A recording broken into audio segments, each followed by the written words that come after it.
Halo Indonesia, apa kabar? Selamat sore semuanya. Ketemu lagi dengan kita Gerakan 1000 untuk Indonesia. Jadi ini udah di episode ketiga. Di episode ketiga ini saya ditemanin oleh Elsinta Warau dari Lampung. Els, apa kabar Els? Hai, kabar baik kakak. Yes, thank you. Gimana kabar Lampung ini selama COVID? Apakah ramai juga ataukah sepi juga kalau menjelang buka puasa seperti ini?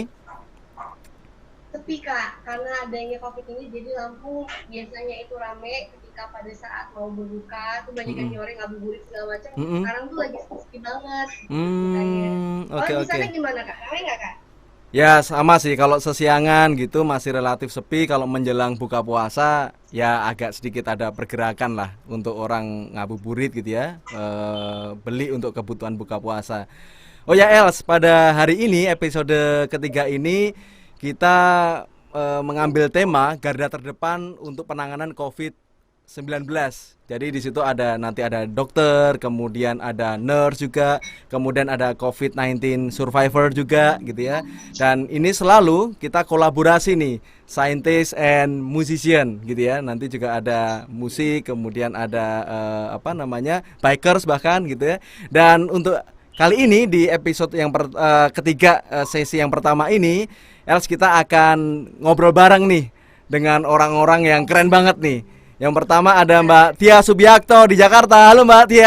Halo Mbak Tia. Yeay, beliau adalah seorang komposer gitu ya, sudah dikenal secara nasional. Dan juga yang luar biasa ada Dokter Edi. Halo dok. Halo Waduh, ini dokternya metal ini ya. Mbak Els. Iya. Hai. Dokter Edi ini lebih cocok untuk pegang drummer band metal ini ya. Dari Oke ya. banget kita selain dokter kita Dok- berbicara Dokter mau Edi juga di ya. Jakarta. Kemudian juga ada Mbak Uci dari Halo. Bandung. Ya, dulu beliau musisi di KSP. Kemudian juga ada Mas Iswandiari, seorang biker. Halo Mas. Halo semuanya. Mas Iswandiari sekarang di Jakarta atau di mana nih? Saya di Tangerang sekarang. Oke, di Ya, Tangerang. halo semuanya. Halo, halo semuanya. Ya. Oke. Oke, Nah, oke. Els ini kita akan ngobrol-ngobrol di sesi pertama ini. Jadi yang kita tahu bahwa gerakan 1000 untuk Indonesia ini kita menggalang semangat sebenarnya. Kita mengkapitalisasi semangat, tapi bukan hanya dana atau mungkin bukan hanya tenaga, tapi juga talenta.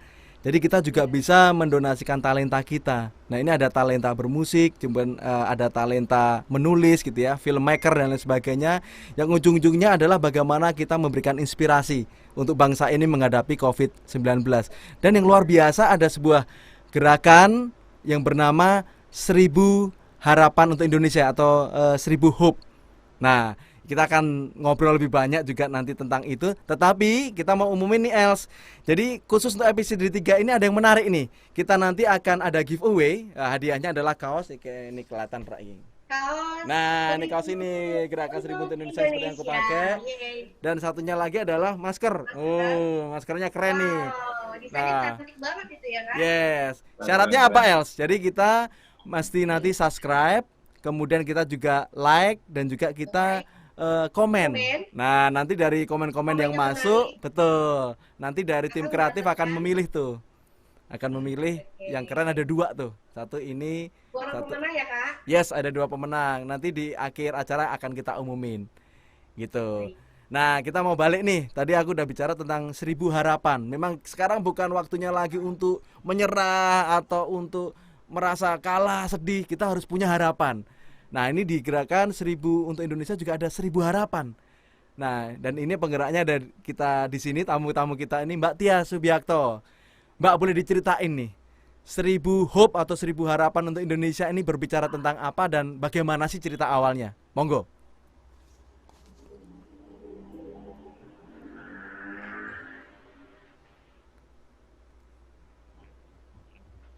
Sebentar, suaranya bisa didengarkah? Suara Mbak Tia?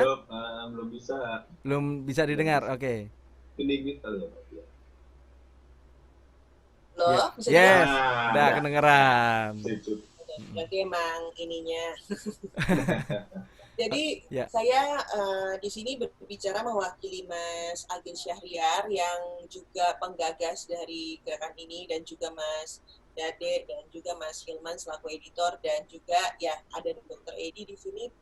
Jadi memang latar belakangnya seperti yang kita ketahui bersama bahwa pada waktu awal 2020 ini WHO menyatakan bahwa kita memang mengalami pandemi COVID-19 di seluruh dunia dan ternyata itu juga berimbas kepada semua bidang, tidak terkecuali perekonomian juga yang seperti yang kita rasakan sekarang. Saya kebetulan bergerak di musik dan di film. Dan saya memang melihat betapa orang-orang film terkena imbas duluan juga.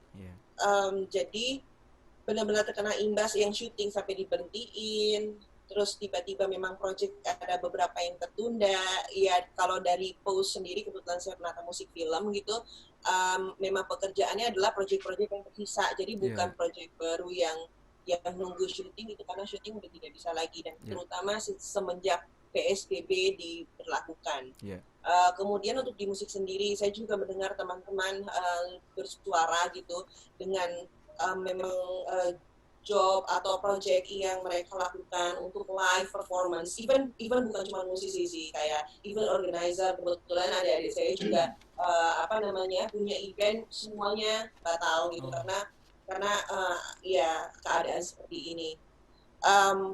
Melihat itu, Mas Agil bilang sama saya gitu, aku kepengen berkarya deh untuk ngebangkitin semuanya, membangkitkan semangat dan optimisme semuanya. Aku ingin bermanfaat untuk orang lain. Mas Agil bilang gitu.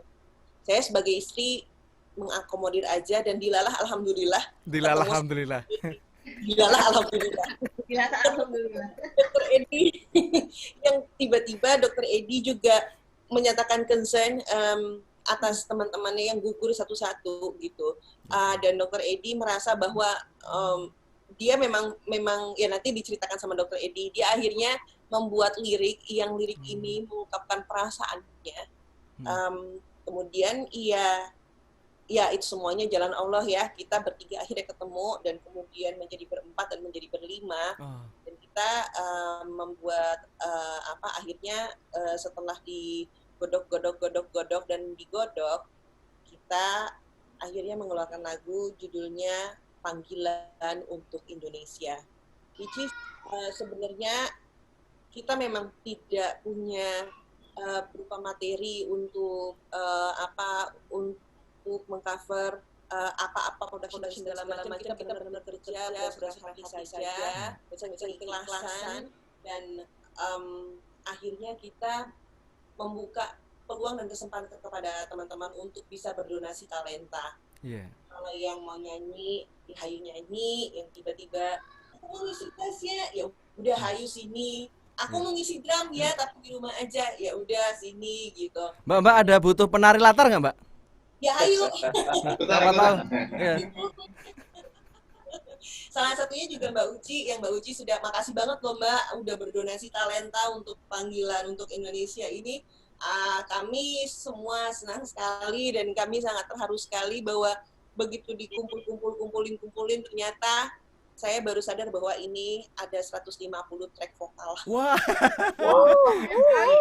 Itu satu RW loh itu.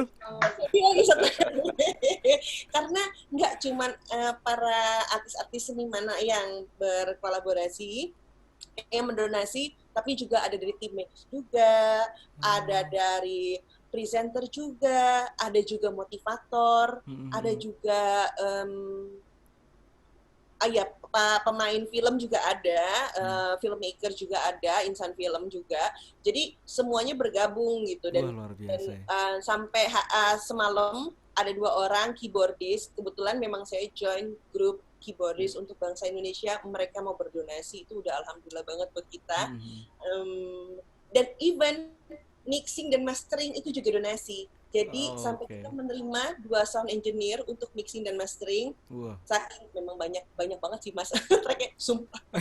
Keren banget ya, berarti keren banget ya. Pokoknya kalah pokoknya. Itu aja penyanyinya 1 RT tuh ya. Itu, waduh.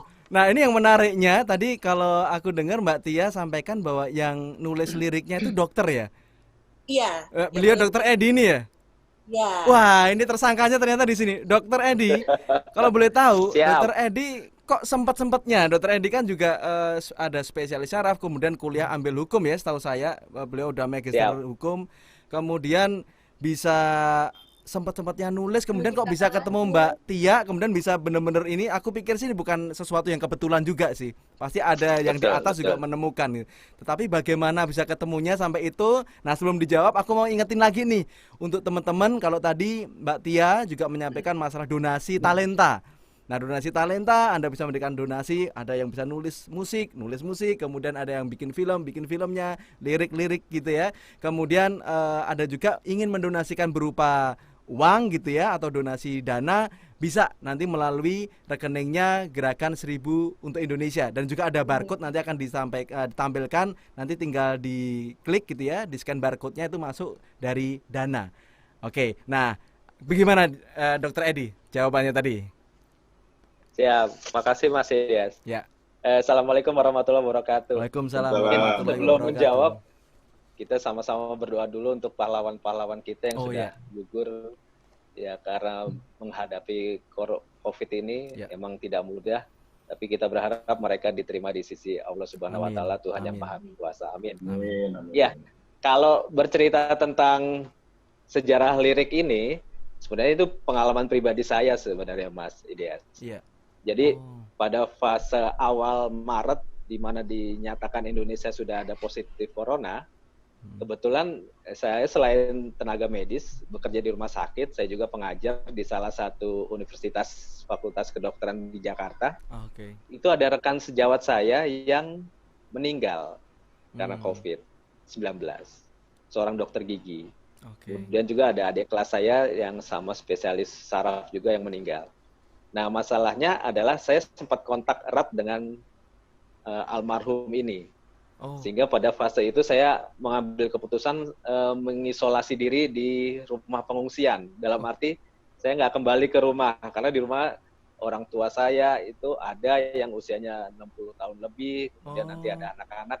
Saya pikir pada fase itu saya harus mengamankan diri saya dan mengamankan orang-orang di terdekat ya. sekitar saya, terutama keluarga saya. Nah, Oke. selama fase mengisolasi diri, tentu kita sering melihat berita-berita, info-info yang naik turun lah beritanya, yang sifatnya membuat mental kita nggak terlalu bagus karena ya ada kekurangan alat pelindung diri, ada Betul. kurangnya alat periksa ini. Hal itu wajar karena ini sifatnya yang mendadak dan meluas di seluruh dunia. Sedangkan kita belum siap dengan hal yang serba baru ini. Karena ini Iya. kan virus baru Ya, yang ya. belum ada obatnya sampai saat ini. Ada Hmm. beberapa obat tapi itu juga dari penelitian masih belum bermakna hasilnya. Oke. Nah, selama proses isolasi diri tentu saya juga nggak hanya berdiam di rumah. Proses mengajar di Fakultas Kedokteran tetap dilakukan dengan mungkin media online. Ya. Namun kalau pelayanan kesehatan, ya jujur saya sempat tidak berpraktek dulu dan itu dalam hati juga saya nggak tega dengan pasien-pasien saya karena mereka juga serba salah, bingung karena semua rumah sakit juga sekarang mulai membatasi praktek dokter dikarenakan alat pelindung diri yang belum lengkap pada saat awal-awal itu. Namun sekarang sudah lengkap sehingga proses pelayanan tetap berjalan. Nah, lirik itu timbul karena mensikapi fenomena sosial yang ada di masyarakat, di mana kita tenaga medis yang berjuang di rumah sakit dengan keterbatasan sarana prasarana, kemudian obat-obatan yang belum lengkap, belum ada obatnya untuk virus ini. Yang terbaik adalah pada fase itu sebenarnya pencegahan tentunya. Mencegah bagaimana supaya virus ini tidak menjemar kemana-mana. Pemerintah sudah melakukan himbauan-himbauan, cuman mungkin belum maksimal karena kan dari 195 masyarakat Indonesia yang usia produktif itu persepsinya belum tentu sama. Sehingga saya terpikir bagaimana kita samakan persepsi ini bahwa kita harus sama-sama melawan virus, memutuskan virus ini supaya tidak menyebar kemana-mana dengan banyak sarana, salah satunya edukasi, misalnya dengan himbauan-himbauan atau dengan seni musik. Akhirnya terciptalah lirik itu Kemudian setelah itu bingung, ini mana ya? Kalau dokter yang nyanyi kayaknya nggak laku ya. Itu kan kita bisa lihat kasusnya, ada banyak dokter atau tenaga medis yang meninggal, tapi beritanya nggak terlalu heboh dibanding, ya mohon maaf, salah satu musisi atau apa yang meninggal langsung beritanya booming gitu kan. Ya. Sehingga bagaimana itu bisa kita share supaya ini jadi booming, tapi kita melibatkan semua. Karena ini virus kan menyerang semua manusia kan. Betul. Nggak lihat usia, nggak lihat jenis kelamin, nggak lihat status sosial, jabatan, siapapun kena. Bahkan Pak Menteri Perhubungan Iya, pun betul. sempat kena juga kan. Budi Karya Sumadi, betul. Nah, karena itu saya berpikir bagaimana ya ini bisa menjadi suatu sarana mengedukasi masyarakat supaya ini menjadi pemahaman bersama bahwa Iya. kita harus sama-sama. Dan Dan liriknya memang seperti kuat tadi banget ya, tentang harapan, tentang semangat. Itu dokter menulis liriknya langsung gitu berapa hari? Bersemedi khusus 1 hari sebenarnya nggak full lama, atau Mas. 5 menit, 2 menit gitu mungkin? Jadi karena mungkin udah merenung berapa hari gitu kan, Wah, dan itu perenungan. selesai dalam waktu nggak sampai setengah jam lah udah selesai. Untuk liriknya Itu ya. harus angkat liriknya. Dan alhamdulillah ada seorang teman yang mengenalkan ke Mbak Tia. Wah, Ya mungkin cocok. karena niat baik kita semua sama Ya, ya. dan didengar oleh Allah Subhanahu Dari wa taala, atas Tuhan yang ketemu Maha ya. Kuasa, sehingga ketemu karena ya mungkin Allah sayang dengan negara kita Indonesia ini, sehingga membuat kita berkolaborasi ini menciptakan suatu karya yang kita sedekahkan ya, menurut Mbak Tia juga. Iya, Kita iya, semua iya. setuju, Mas Ariel juga, Mas Agil, Mas Hilman, Mas Dadis setuju bahwa kita harus sedekah nih. Apalagi di bulan Ramadan ini, sedekah itu kan pahalanya Betul, lebih. betul. Dan jadi Dan- kolaborasi yang benar-benar bagus tuh. Gitu. Iya. Ya, Heeh. Inspirasinya dari COVID-19 ini ya Dokter Edi ya.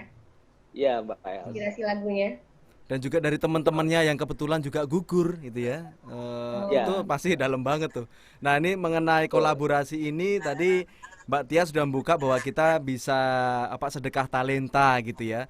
Nah, ini aku juga, dan kebetulan juga ketemu dengan musisi, dan ini sebagai salah satu pengisi lagunya ya, Mbak Urti ya, yang mengisi untuk part lagunya ya. Nah, yang di Bandung. Kedengeran nggak Mbak suaranya? Oh, kedengeran. Oh, kedengeran. Ya, Mbak. kebetulan saya diminta Mbak Uci gimana? untuk bantuin dari Mas Koko. Kamu isi ya, ini contohnya. Gitu. Ya udah, langsung aja saya ini tetek vokal di rumah. Oh, tek vokal di rumah ya. Tuh, jalan di rumah, mau di studio. Iya, makanya. Itu Bandung sendiri gimana sih, Mbak? Sekarang Bandung kayak apa emang Bandung? Udah rame kah atau Bandung masih sepi sekarang gitu? Bandung sudah memasuki minggu kedua PSBB ya. Dari tanggal 22 April kemarin kan. Harusnya kan sekarang udah selesai 2 minggu. Cuma kan kayaknya diperpanjang gitu ya. Iya. Ya tentunya berdampaknya sangat luar biasa ke semua sektor masyarakat di Bandung ya. Saya kan punya 2 sektor. Saya musisi juga, saya punya band KSP dan restoran Cafe Halaman. Nah, untuk dari musisinya sendiri udah jelas ya, nggak ada event, tadi juga udah semua event off. Saya udah berapa event cancel gitu ya. Yang seharusnya di bulan April itu ada beberapa cancel semua. Kondisinya seperti itu, jadi kita terima semua, suatu dunia begini ya, mau gimana lagi. Jadi memang kasihan sekali musisi-musisi ini di Bandung juga. Mungkin ya, kalau artis-artis besar kayak di Jakarta gitu, mungkin tabungannya cukup gitu ya. Tapi kalau musisi-musisi Bandung, mungkin itu juga mungkin, belum tahu saya juga. Beberapa kalau di Bandung kan banyak yang main di kafe, mungkin main di mana hanya event wedding atau apa, semuanya cancel. Bahkan barusan saya di SMS juga ada temen yang masih ada nggak Mbak jatah sembako. Kebetulan saya sama teman-teman di Bandung tuh memang saya udah ada bagi-bagi sembako buat musisi-musisi Bandung gitu ya, dikoordinasikan oleh Asosiasi Musisi Bandung, musisi di Bandung. Jadi kita kebetulan ada dana terkumpul dan juga ada donasi dari orang. Waktu itu bisa nyumbang buat berapa puluh gitu ya. Terus ada dua gelombang, ada lagi satu lagi dari geng-geng lain, tapi musisi juga bikin lagi. Jadi semuanya buat musisi Bandung gitu. Kebetulan base camp-nya bagi-baginya dari Cafe Halaman, jadi saya tahu gitu. Dan saya juga yang provide semuanya gitu. Jadi dari donasi itulah kita membantu, paling tidak membantu napas musisi-musisi Bandung lah gitu ya. Jadi walaupun belum semua nih, masih banyak nih yang antre gitu. Cuma sembako-nya udah habis gitu sementara ini. Iya betul. Kalau ngantrean mah pasti ada. Ya namanya juga berbulan-bulan ya kan. Kalau sembako paling dikasih habis dalam waktu sebentar. Iya. Jadi akan berlanjut terus gitu ya. Kita tinggal siapa lagi nih yang ada donasi-donasi yang mau nyumbang gitu untuk musisi. Dan musisi itu kasihan ya, musisi itu tidak masuk di dalam daftar orang yang disumbang oleh pemerintah. Oh ya? Entah kenapa. Betul. Kita sempat diminta untuk ngisi data apa semua ya. Bagaimana pengaruhnya. Jadi profesinya misalnya gini, yang dapat tuh hanya musisi-musisi yang misalnya setiap bulannya dapat dari main di kafe gitu ya, kan itu kan reguler ya contohnya. Nah kalau yang musisi-musisi yang event-event itu gimana? Tapi itu ternyata cuman omong kosong saja, mohon maaf ya. Isi data tuh sampai berkali-kali, sampai 3 kali dari Pemkot, dari Pemda, semuanya suruh isi semua data dikasih. Kita sebagai teman-teman yang ada di dalam asosiasi membantu, ayo teman-teman ayo isi kita mah berusaha aja ya, belum tahu nih dapat apa enggak, tapi isi aja deh gitu. Tapi sampai saat ini belum ada ini ya. Bantuan buat musisi, belum ada. Memang kalau dari update, saya juga mengupdate itu di Jakarta sendiri kan ada bantuan dari Pemprov, kemudian ada dari yang presiden gitu ya. Memang tidak semuanya juga sesuai, karena jumlahnya memang terbatas gitu ya. Disitulah gerakan 1000 ini masuk gitu ya. Jadi ketika kami juga membagikan di beberapa titik itu, saya tanyakan tuh ke Pak RT. Pak RT ada yang belum dapat belum yang dari Pemprov kemarin? Oh ini belum dapat, kita masuk situ. Kemudian kemarin yang dari presiden turun, oh ada yang belum dapat belum? Nah kalau yang belum dapat kita tambah lagi. Jadi memang mungkin tidak semuanya, belum kali ya, belum. Jadi masih didaftar, harapannya nantinya bisa. Tapi kalau memang katanya tidak masuk di dalam daftar yang dikasih. Oke, kita baru kemarin sore gerakan Rp1.000 kita juga membagikan itu untuk ke musisi melalui asosiasinya. Itu kemarin kita di kantor itu kita sempat ketemu gitu ya, kita bagikan melalui asosiasi masing-masing gitu. Nah, kalau mungkin ini dari musisinya ya, dari segi musisi. Ada 2 sektor kan, ada restoran juga. Restoran pasti tutup tuh, karena nggak boleh tuh. Itu ya terpaksa saya melay-off karyawan. Nah, ditutup enggak karena kita masih bisa take away. Masih bisa take away, tapi kan ya berapa sih ya? Karena orang kan datang ke sini kan sebenarnya untuk dine in gitu ya. Dan terpaksa karyawan saya rumahkan sebagian besar.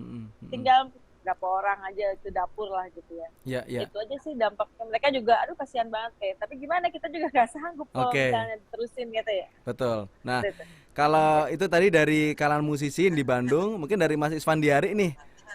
Mas, kalau dari teman-teman mungkin komunitas di biker atau filmmaker atau di lingkungan Mas Isfandiari gitu, gimana nih kondisi saat ini, apa yang mereka hadapi atau Mas Isfandiari sendiri mungkin punya referensi? Ya, kalau teman-teman motor sih udah ikhlas lah, tidak touring dulu gitu ya. Tapi mereka juga concern lah sama teman-teman yang lain, Niman, sama orang-orang yang berdampak langsung sama virus ini gitu. Mereka biasa, ya kalau anak-anak bikers biasa berdonasi. Kalau yang di klub saya, ya MMC Outsider Indonesia tuh, kita bersinergi sama para difabel untuk bikin masker. Dengan startup, startupnya Prime Skill tuh. Saya juga kan ada startup berbasis edutech itu. Kita bikin aplikasi-aplikasi yang mungkin bisa bersinergi dengan para medical, sama Pak dokter, Kang Edi. Aplikasinya kayak apa tuh Mas Isfandiari? Boleh cerita sedikit?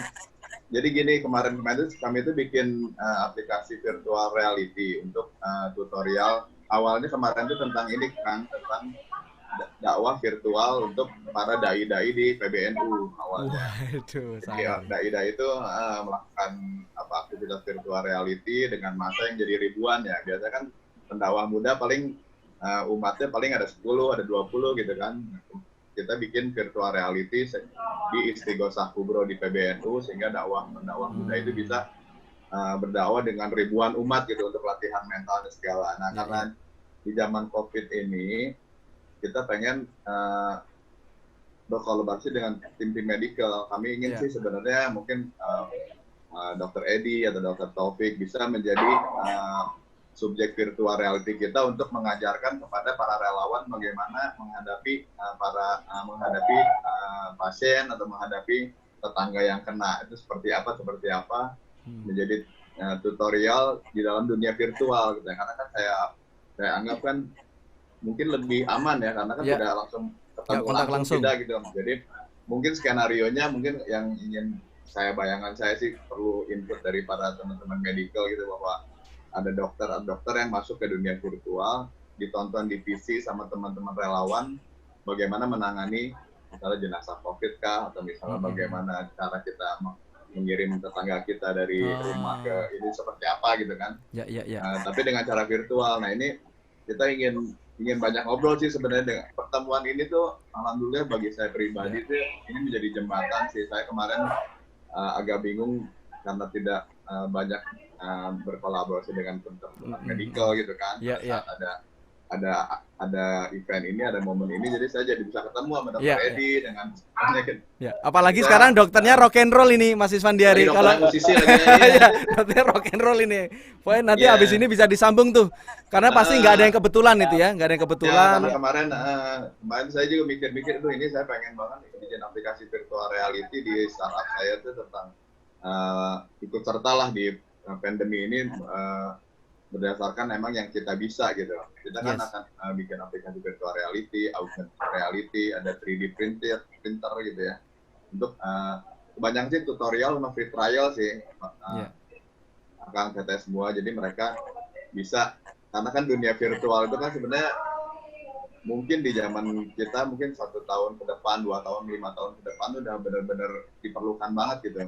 Jadi saya pikir pada saat era lockdown itu emang ada hikmahnya, sehingga orang-orang tidak boleh bertemu secara ketemu langsung gitu kan. Betul. Dengan dunia virtual itu. Nah, di sisi lain sih kalau saya sebagai bikers ya di klub saya itu memang semua chapter itu melakukan hal yang sama ya seperti yang dilakukan Akang sama Teteh semua deh. Kita concern sama musisi. Kemarin tuh kita bikin, contohnya ya kita bikin kaos bertemakan corona, ada by corona, ada stay home segala macam, untuk diproduksi oleh seniman cukil art. Seniman cukil art itu yang dia era sebelum sablon Kang Teteh. Jadi dia mengukir di sebuah papan itu, ditempelin di kaos. Nah kita kaos itu disebar ke semua teman-teman bikers untuk dibeli untuk income para seniman gitu, seniman cukil.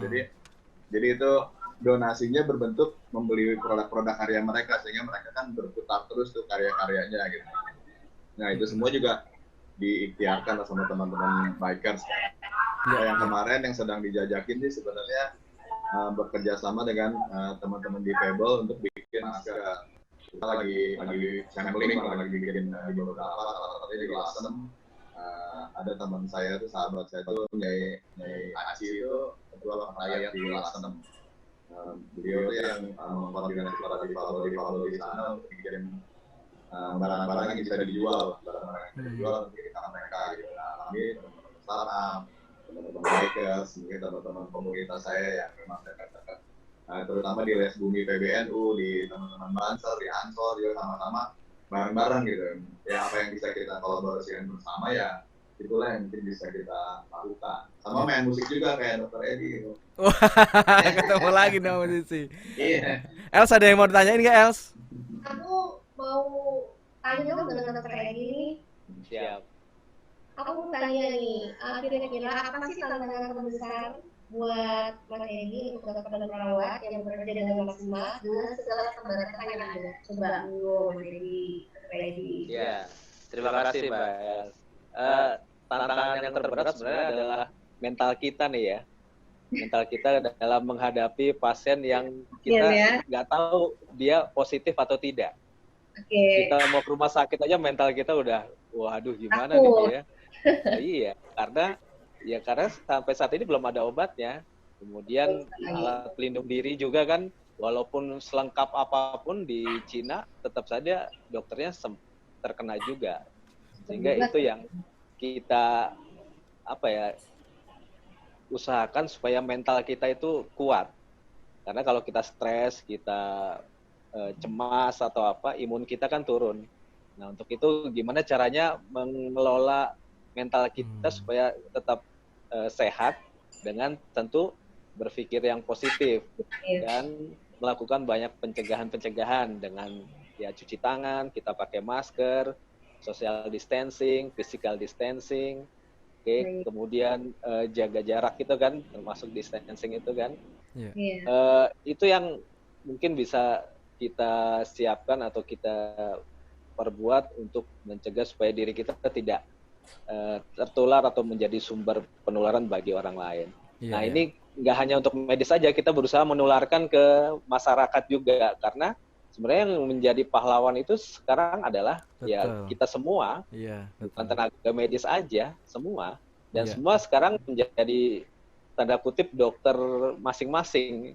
Karena dengan pengetahuan kesehatan tentang bahayanya virus ini, mereka menyelamatkan minimal diri mereka sendiri dan keluarga terdekat sendiri. Itu yang paling penting. Oke, wah ini keren banget nih. Budaya untuk semua yang menular kemana-mana sehingga menjadi suatu kebiasaan yang sehat, dan virus itu nanti bisa kita cegah atau mungkin kita hentikan penularannya sampai ditemukan obat. Itu, wah, itu keren banget tuh ya Els ya. Iya, jawabannya kece pari kalau kata aku sih. Apa itu? Terus kalau aku itu jargon aku kece pari kakak. Oh, gitu. Oke. Ya, nah ini dari obrolan kita tadi tuh bisa ini ya, aku lihat semangatnya itu benar-benar ada, dan dari semangat atau dari niatan nawa itu yang baik ternyata Gusti Allah juga menemukan gitu ya. Dari kayak tadi aku dengar ceritanya Mas Isfandiari, akhirnya bisa ketemu dokter juga, beliau ada ide tentang virtual reality gitu ya.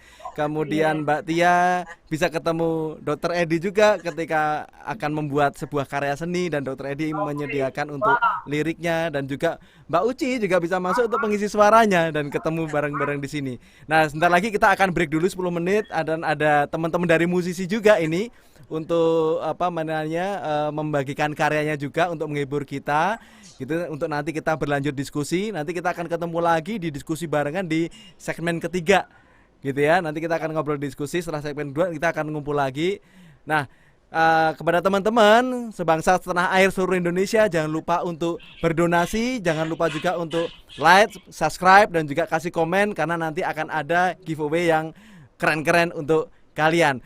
Oke, Mbak Tia, Dr. Edi, Mbak Uci, Mas Isfandiari, kita ketemu lagi di segmen 3 ya. Oke, thank you banget. Check it out. See you.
Deburan ombak ini takkan kemana-mana. Hijaunya hutan ini takkan kemana-mana.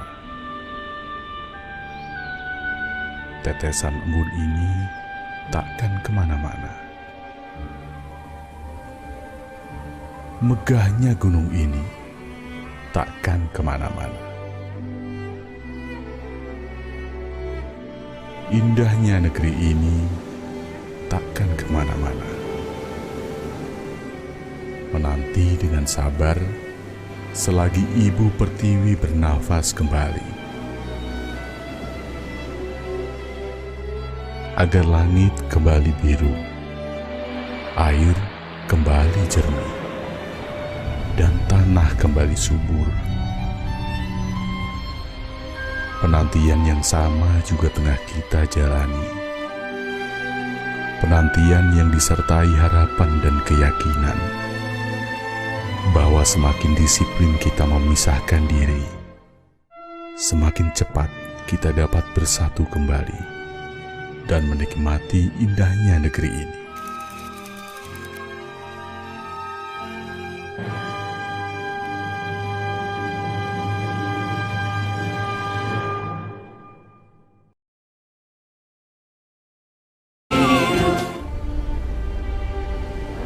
Semburan ombak ini takkan kemana-mana.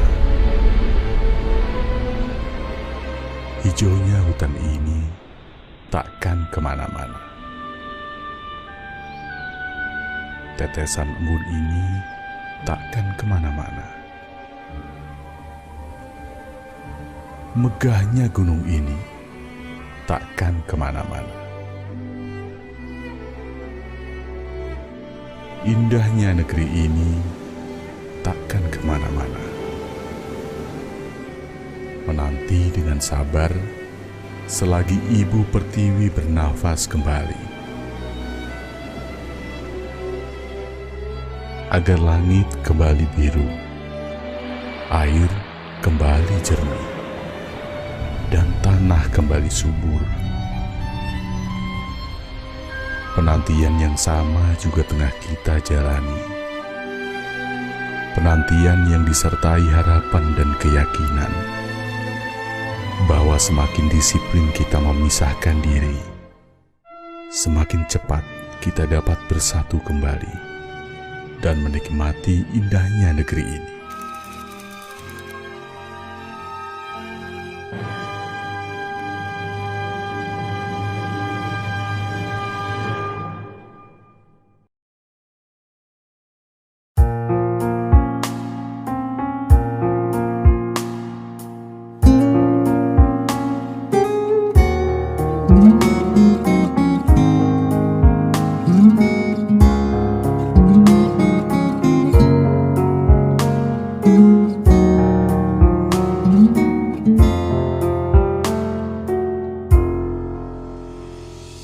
Manusia hidup hanya sementara.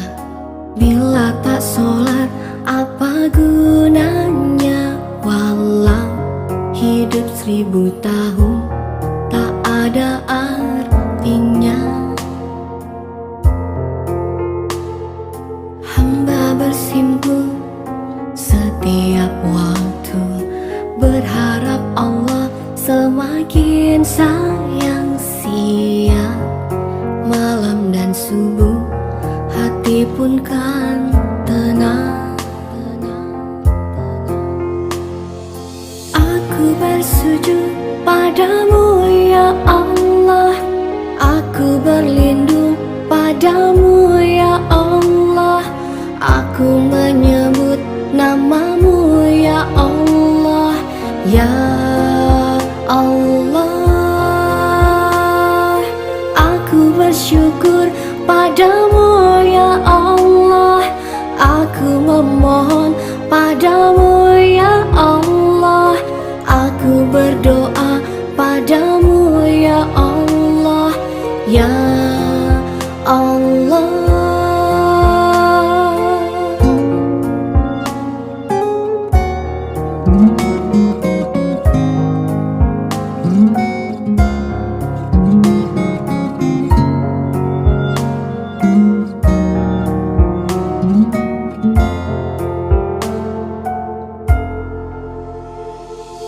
Barulah hamba sadarkan diri, hidup di dunia tiada berarti, akhirat di sana sangatlah rugi. Tinggallah seorang diri. Aku bersujud padamu ya Allah, aku berlindung padamu ya Allah, aku menyebut namamu ya Allah, ya Allah. Aku bersyukur padamu ya Allah, aku memohon padamu ya Allah, aku berdoa padamu ya Allah, ya Allah.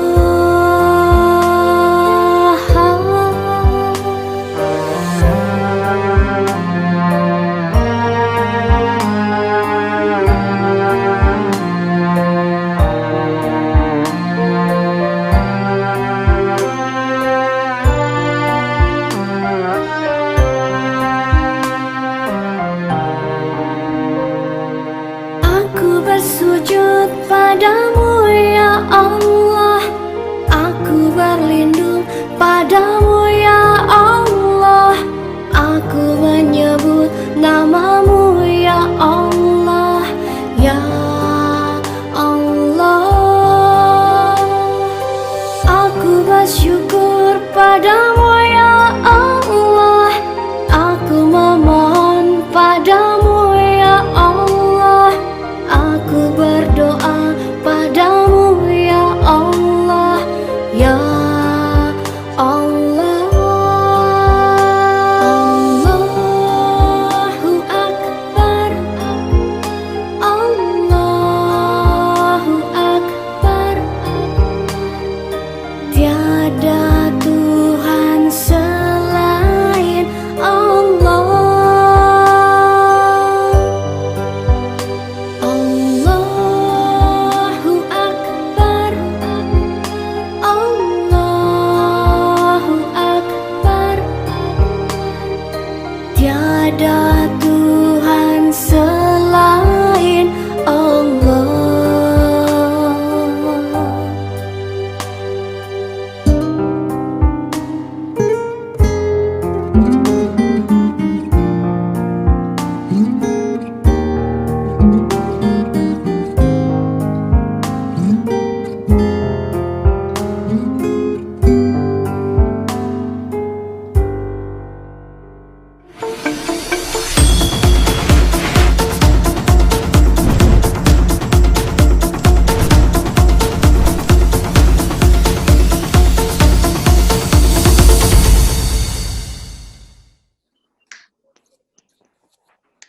Ya, jumpa lagi dengan kita di Gerakan 1000 untuk Indonesia. Dan Els, boleh kenalin mungkin siapa aja di segmen kedua ini. Ini juga nggak kalah seru dengan yang segmen pertama tadi. Siapa aja nih Els?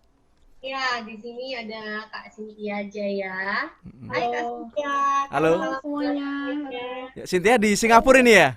Iya, di Singapura. Oh, oke, jauh Nyangkut di banget. sini. Nyangkut nggak bisa pulang ya? Lama loh Kak, dia di Singapura 2 bulanan loh Kak. Waduh. 2 bulanan nih lama banget. Udah kangen sambal sama ini ya, mie rebus kali ya? Udah sampai kirim ke sini.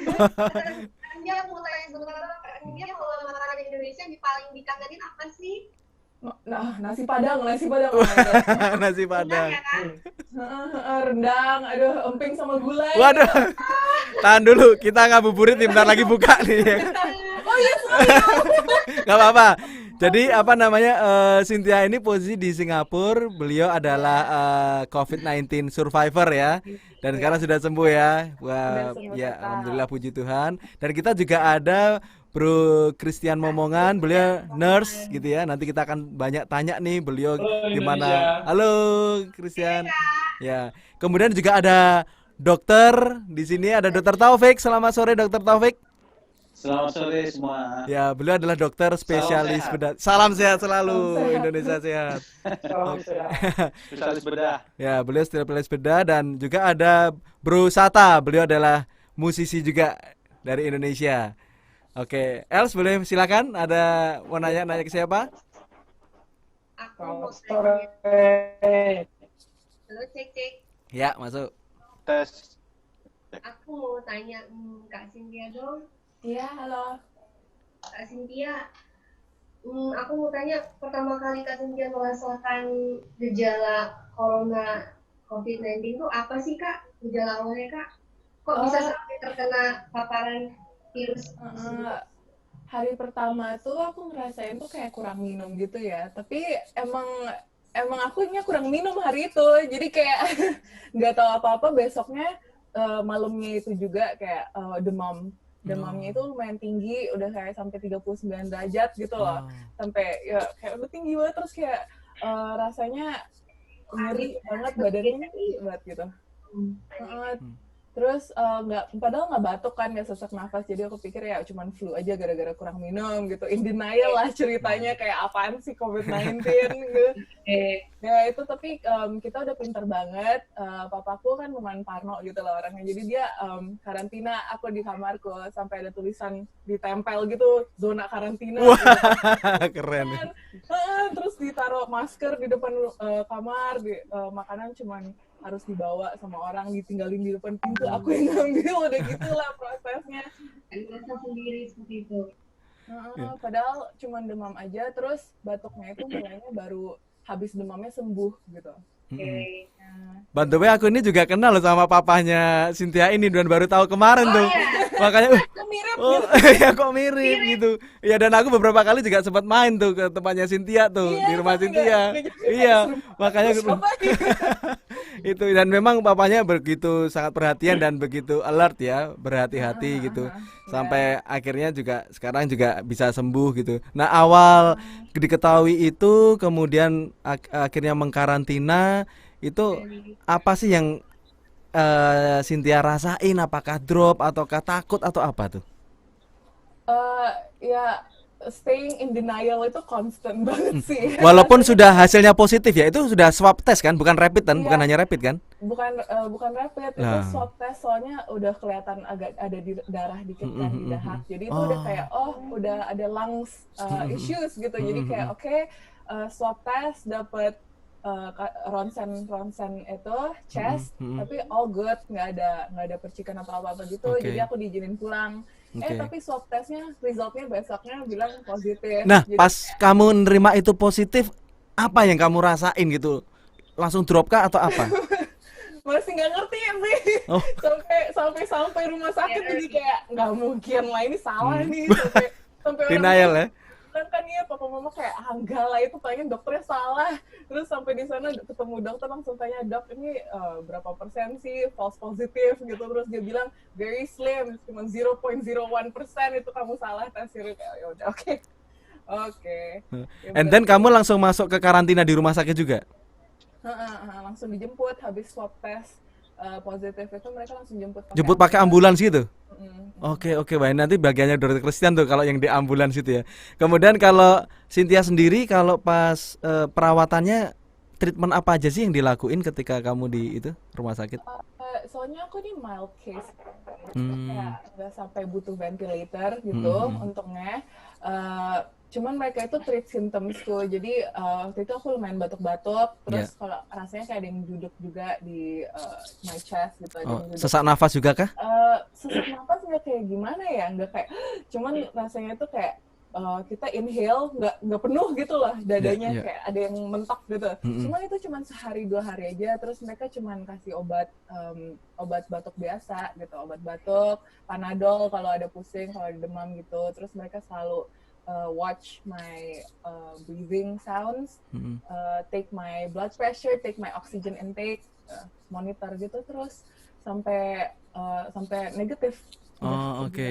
Itu vaksinnya juga lebih bagus juga ya kak ya. Sorry, kenapa kak? Pada saat terkena paparan itu mungkin imunnya Kak Cynthia masih bagus juga ya. Intinya tidak terlalu berat untuk merasakan penyakit itu gitu.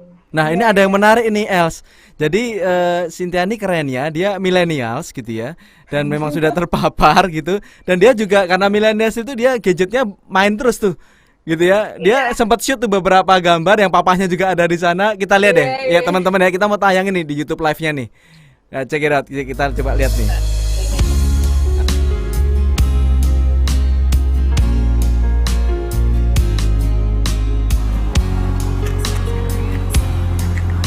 Breakfast in bed. This is the breakfast routine.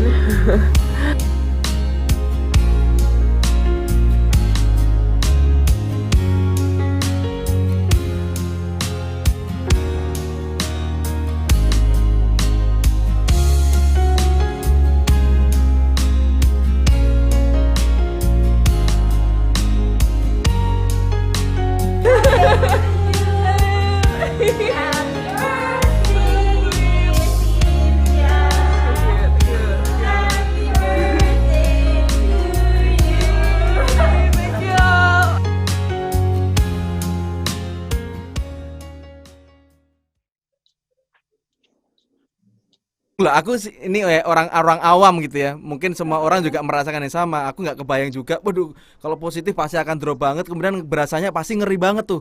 Di isolasi, di rumah sakit gitu ya. Kemudian ada APD. Pasti kan drop banget gitu. Ini kamu masih tetap TikTokan, masih syuting. Itu mungkin ini bisa jadi yang tadi kalau dokter Edi sampaikan, harus seneng gitu. Harus senang, kuat, akhirnya sembuh. Yang kamu rasain kamu nggak drop sama sekali ya, Cynthia? Emang aku orangnya kayak selalu positif kali ya. Kadang dalam situasi bahaya juga aku masih kayak la gitu sampai dimarahin orang tua. Cuman kayak iya emang pertama kali serem, cuman kalau misalnya your mental health drop, your body juga pasti ngedrop gitu, you feel it gitu. So it's not good. So I try to stay positive. Ngomong sama teman-teman, try to stay active juga kan, olahraga itu penting ya. Apalagi tuh di satu ruangan isolasi itu nggak ada banyak ruangan untuk gerak gitu. Tapi ya aku TikTokan. Aku mulai download TikTok itu gara-gara di dalam ruangan sendiri. Saya nggak bosan. Keringetan itu bisa berjam-jam. Iya. Gitu apa yang dilakukan kanan kiri? Apa yang mereka lakukan sehingga kamu tetap bersama? Misal papa mama kamu, mereka melakukan apakah? Kemudian teman-teman kamu yang membuat kamu akhirnya semangat dan akhirnya survive itu. Apa yang signifikan buat kamu? I think staying normal aja deh. Mereka kayak just keep in touch like with normality gitu. Walaupun di dalam rumah sakit tiba-tiba disrupsi dalam kehidupan normal gitu, mereka masih kayak oh iya santai aja gitu, Mereka bilang yang penting recover dulu, yang penting negatif dulu, nggak usah peduliin harga hospital lah, nggak usah peduliin ini itulah gitu. Terus mereka ngomongin soal makanan di rumah, gimana kabar anjingku gitu-gitu. Masih nanyain juga ya, masih ini ya. Masih nanyain. Oke, papa mama tetap WA terus jalan gitu? Setiap hari gitu. Motivasi terus ya? Mereka gara-gara aku positif, Singapura punya Ministry of Health juga suruh mereka di karantin di apartemen. Jadi mereka di karantin di akomodasi kita setiap hari 3 kali diteleponin, suruh ngecek itunya, temperaturnya, beneran strict banget sih. Oke, kamu minum obat tertentu kah, vitamin C kah, atau kalau di Indonesia ada empon-empon, jamu, jahe dan lain sebagainya kah? Makanan khusus kah? Buah-buahan khusus kah? Di dokternya suruh aku minum vitamin D itu yang mereka bantuin, itulah kasih ide untuk my family juga for you to drink vitamin D. Cuman di hospitalnya waktu itu kan kita pengen buru-buru get me negatif kan, soalnya aku positif tuh lama banget. Terus dokter juga udah mulai desperate pengen kayak keluar biar ada pasien lain lebih. Oke. Itu 2 minggu nyampe? Lebih dari 14 hari? Lebih, aku sebulan di hospital. Lama banget. Terus jadi mereka kasih aku obat azithromycin yang mungkin dokter-dokter pada ngerti ini kayak padahal antibiotik biasa. Halo teman-teman sebangsa dan setanah air, saya Rilaso. Saya mendukung gerakan 1000. Eksperimen di France or something itu ngebantu kick away the virus. Oke. And it helps. Cuman kan masih nggak tahu ini sebenarnya imunku atau emang obatnya gitu. Ya. Nah ini kebetulan ada Dokter Taufik nih. Dokter Taufik, ini sesuatu yang menarik ya dari segi kedokteran. Even Cynthia adalah masih muda gitu ya, yang biasanya sel imunnya juga kuat. Itu tapi dia bisa sampai hampir 14 hari lebih, sebulan gitu di rumah sakit gitu. Itu kenapa dok ya? Ya memang penyakit COVID-19 ini kan, Cynthia kan sebelum tegak diagnosis sudah ada gejala ya, jadi demam, sesak nafas, ya kan. Kemudian didiagnosa pasti dengan pemeriksaan swab PCR. Nah dari swab PCR itu kan sampai nanti sampai dia nanti negatif kan perlu waktu. Dari dia negatif sampai dia bisa recovery kan perlu waktu 14 hari. Jadi memang cukup waktu yang lama ya. Jadi memang cukup panjang memang. Dari dia negatif perlu isolasi sendiri 14 hari biasanya. Jadi memang cukup memakan waktu yang panjang. Iya, memang dari masing-masing orang lain-lain ya, dok ya? Iya, masing-masing orang lain-lain. Jadi usia muda itu sangat menguntungkan ya. Karena ada pasien-pasien COVID itu dengan faktor-faktor komorbid yang komorbid itu faktor-faktor yang memberatkan, misalnya diabetes, kemudian hipertensi, kemudian dia ada penyakit asma, usia ya, itu salah satu faktor yang memberatkan. Kalau usia muda, daya tahan tubuh yang baik, terus faktor stresnya yang kurang, nah itu akan mempercepat recovery. Jadi nggak sampai ke status yang severe, tidak perlu pakai ventilator, alat bantu nafas. Jadi cukup dengan perawatan biasa. Kemudian dok, untuk orang dengan usia muda. Ya, kalau untuk orang-orang di sekelilingnya gimana dok? Kan tadi aku kebetulan kenal juga dengan papa mama si Cynthia ini gitu ya. Dokter juga praktek kan, juga mungkin bertemu dengan yang ODP atau mungkin yang PDP. Itu dokter menyikapinya seperti sebegitu parnokah harus kita seperti itu, takutkah atau gimana tuh dok? Iya, saya sih lebih baik lebay ya dibanding abai ya. Jadi gini. Keren nih. Keren nih. Boleh. Lebay dibanding abai. Jadi begini, ini kan virus yang baru. Sangat penyebarannya juga sangat masif. Sehingga saya pun di awal-awal Maret sampai dengan April pun sama seperti yang lain ya. Jadi tingkat stresnya sangat tinggi. Jadi saya praktek di rumah sakit pun pakai APD yang lengkap karena kita tidak tahu pasien-pasien yang kita hadapi itu adalah positif atau negatif, kita nggak tahu. Jadi kita harus semaksimal mungkin melakukan proteksi yang maksimal. Kemudian sebelum pulang ke rumah kita harus mandi dulu. Oke, pakaian harus benar juga ya. Pakaian harus ganti dulu, karena kita jangan sampai membawa penyakit ke keluarga yang di rumah, karena itu sangat berbahaya. Nah, ini juga protokol untuk yang habis keluar dari rumah ya dok ya. Bisa diulang, jadi protokol ketika kita keluar dari rumah, kemudian sampai di rumah kita, which is di rumah mungkin ada keluarga atau ada anak-anak atau siapapun orang ring satu kita, apa yang mesti dilakuin tadi dok? Iya, kalau kita ada di lingkungan yang high risk kayak di rumah sakit seperti saya, memang sebelum ke rumah kita harus ganti baju dulu. Saya lakukan itu, kemudian mandi dulu, baru bisa ketemu dengan keluarga. Baru di situ kita merasa nyaman ya, dan kita tidak khawatir itu bisa menularkan. Karena kita membawa penyakit ke rumah, ke keluarga, itu yang sangat bikin stres juga Mas Edias. Iya. Jadi sekarang kalau praktek dokter tetap berjalan ya dok ya, karena kemanusiaan juga tetap harus jalan, tetapi harus lebay itu tadi ya daripada abai gitu ya. Iya, jadi sekarang kan APD ini pada bulan-bulan sekarang ini sudah mulai cukup ya, kecuali pada awal-awal fase serangan COVID ini pada bulan Maret tuh kita APD sangat sulit sekali, sehingga kita kadang swadaya untuk memproteksi diri. Nah, sampai dengan bulan April, APD sudah terpenuhi, dan juga masker juga sudah mulai banyak ya dibanding dengan fase-fase awal. Jadi untuk preventifnya sudah lebih ini ya, bagus ya. Di luar ini masih, ya. Jadi sekarang yang di luar malah lebih banyak nih, orang-orang di luar banyak nggak pakai masker, kemudian tidak melakukan physical distancing, kemudian masih kerumunan. Nah itu sangat miris ya, karena kita kapan nih selesainya. Betul. Nah itu kalau menghadapi itu gimana tuh dok?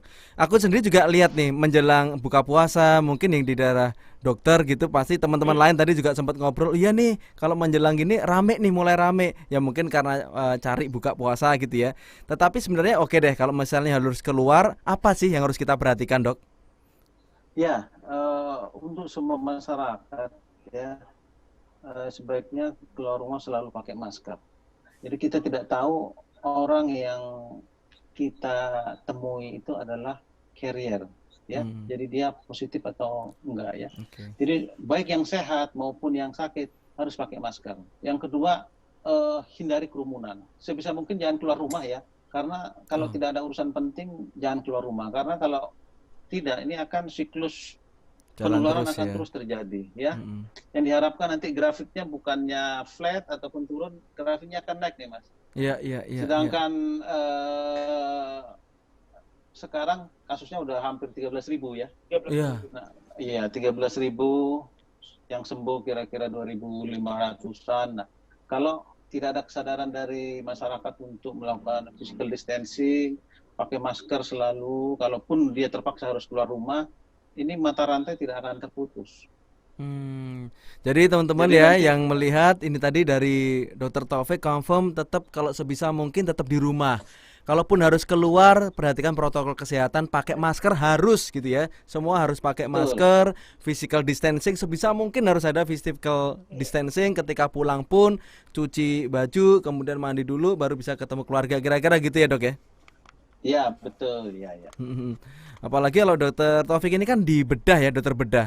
Kaitannya dengan COVID ini kan biasanya COVID ini kan di dokter pulmonologis ya dok ya, dokter paru gitu. Linknya dengan bedah itu hubungannya dengan di mana tuh dok? Pasien-pasien dokter Taufik. Iya. Pasien-pasien saya yang masuk ke poliklinik bedah ya, itu rata-rata ya ada yang PDP, ada yang positif. Kita tidak tahu kan, setelah diperiksa ternyata positif. Karena begini, pasien COVID ini kadang bebarengan dengan penyakit yang lain, ya. Multidisiplin kadang terlibat. Misalnya pasien dengan diabetes, ada COVID-nya, kemudian ada gangren, misalnya ada abses di badannya yang memerlukan tindakan segera. Kita tidak mungkin tidak melakukan tindakan. Oh iya. Pasti kita akan melakukan tindakan debridement, kemudian insisi abses. Ada insisi, ya. ada Jadi gitu. kita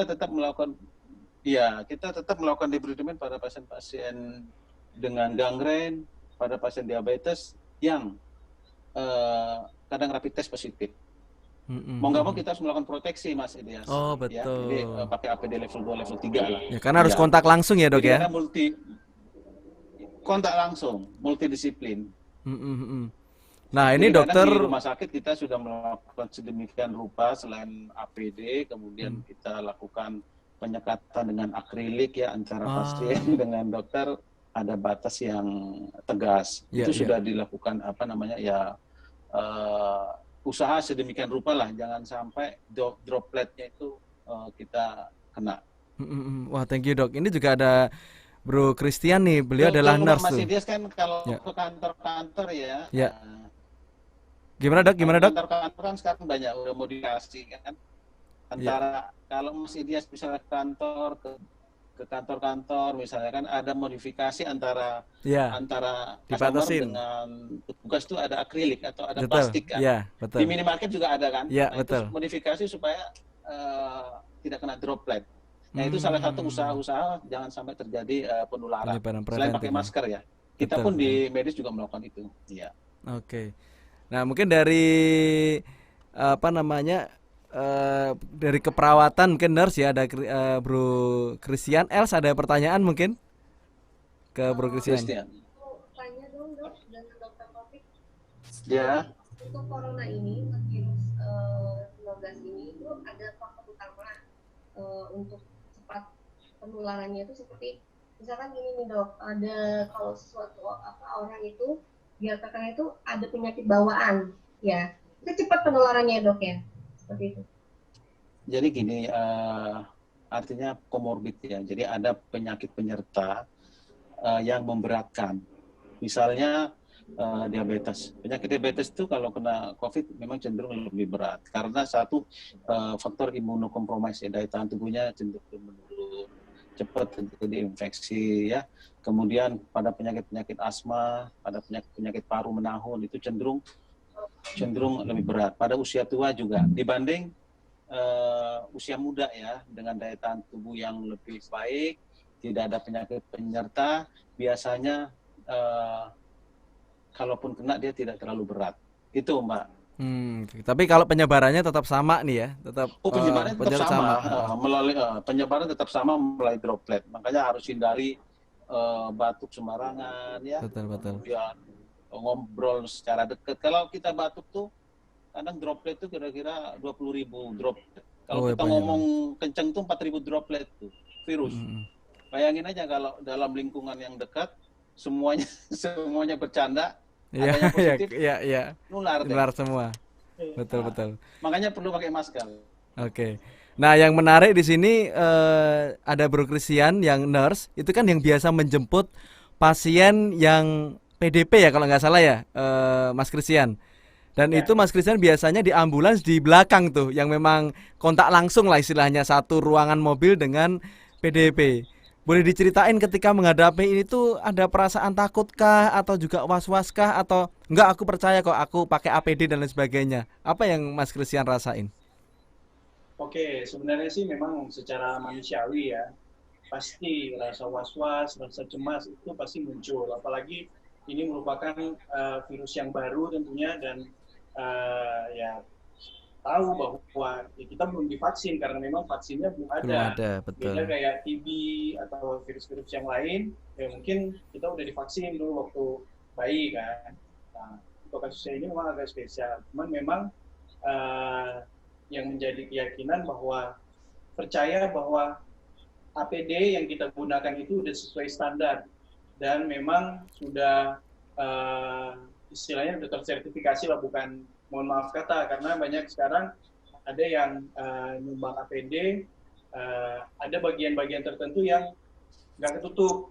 Nah, itu mungkin yang menjadi salah satu penyebab penularan atau tertularnya petugas medis yang udah menggunakan APD.